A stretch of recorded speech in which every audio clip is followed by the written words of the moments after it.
right, this next story may sound like something out of, well, a Hollywood thriller. A Saudi inventor has created a killer microchip.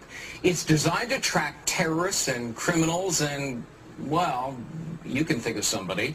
Not only does it include a GPS device, it also has a lethal dose of cyanide, which can be activated at any time. You get my point? The inventor's bid for a patent has been rejected in Germany. Joining us now this morning to talk about it, Jake Ward, deputy editor of Popular Science. Okay, this is pretty macabre, pretty sinister and nefarious. How exactly would this work?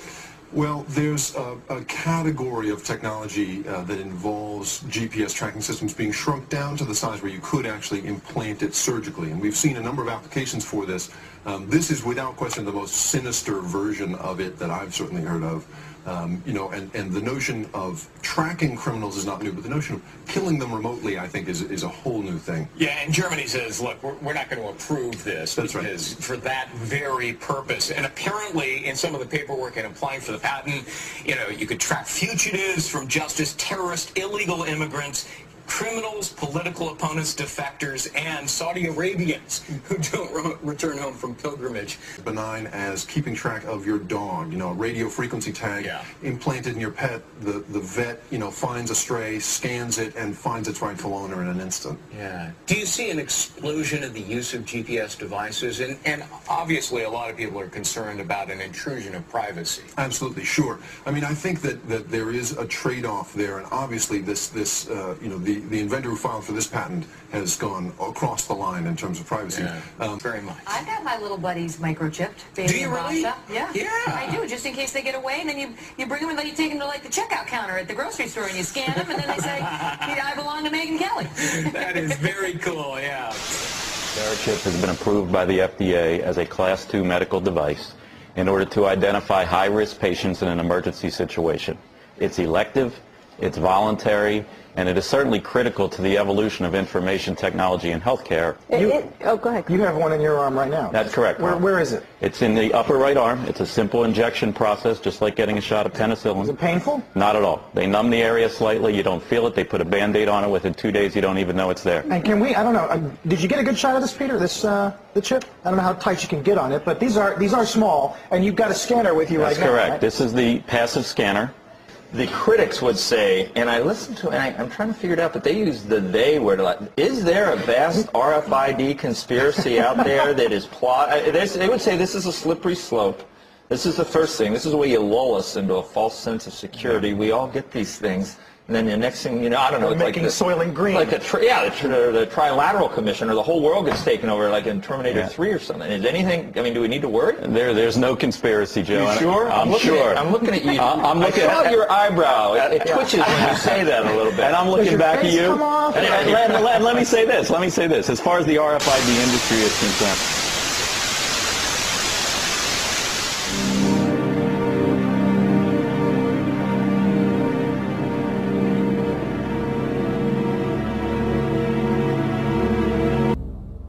It is time to wake up, America. These ID cards are not about defeating terrorism, but they are all about controlling the American people. I arranged an interview with Catherine Albrecht, a leading authority on the RFID chip.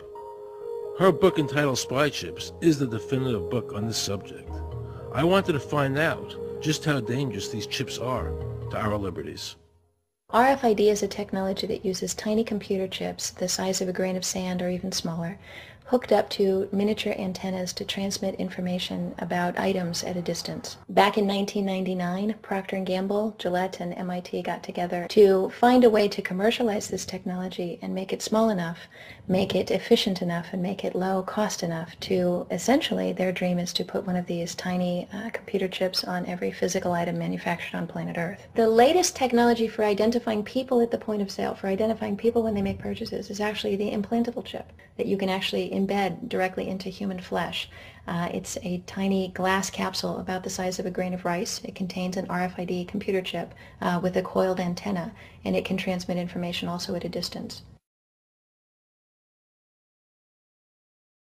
Homeland Security folks, the Department of Defense, and others have expressed an interest in being able to more closely monitor the U.S. populace.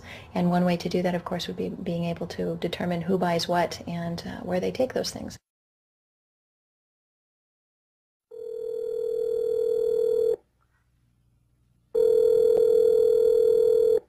Pizza Palace, guaranteed hot in 30 minutes or it's free. This is Mary. May I take your order? Hi, Mary. Yes, I'd like to order. Is this Mr. Kelly? Yes? Thank you for calling again, sir. I show your national identification number is 610-204-999-8-45-54610. Is that correct? Yes.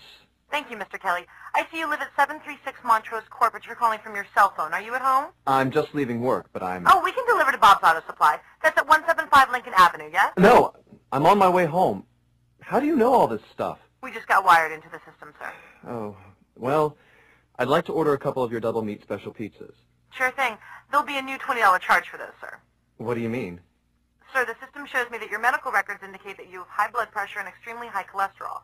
Luckily, we have a new agreement with your national health care provider that allows us to sell you double meat pies as long as you agree to waive all future claims of liability. What? Do you agree, sir? You can sign the form when we deliver, but there is a charge for processing. The total is $67 even. $67? Well, that includes the delivery surcharge of $15 to cover the added risk to our driver of traveling through an orange zone. I live in an orange zone? Now you do. Looks like there was another robbery on Montrose yesterday. You could save $48 if you ordered our special Sprout Submarine Combo and picked it up yourself. Comes with tofu sticks. Those are very tasty, sir. Good value, too. But I want double meat. Well, I'm sure you can afford the $67 then. You just bought those tickets to Hawaii. They weren't cheap, eh? Oh, but I see you checked out the budget beach bum at the library last week. Up to you, sir. All right, all right. I'll get the Sprout subs. Good choice, sir. Gotta watch that waist if you're hitting the beach, eh? 42 inches. Wow. Man, I'd say tofu and Sprouts is, like, required. That's how much? Just between you and me, there's a $3 off coupon in this month's Total Men's Fitness magazine. Your wife Betty subscribes to that, right? Anyhow, clip that and it's $19.99 even. Whoa, looks like you maxed out on all your credit cards. Bring cash, okay?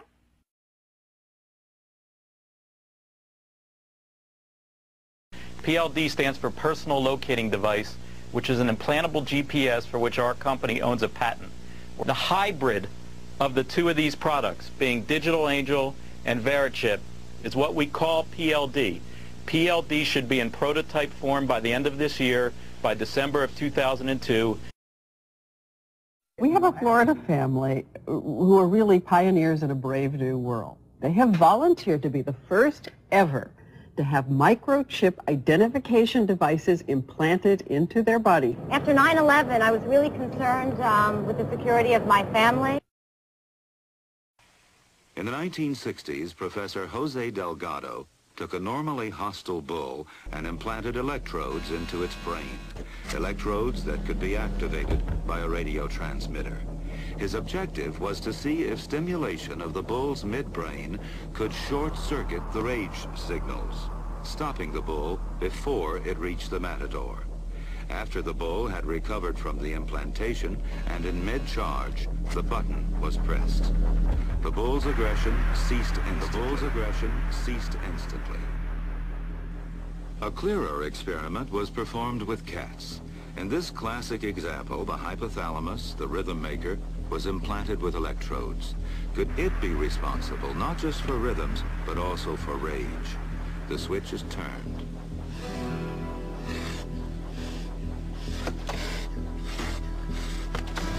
Then the switch is turned off.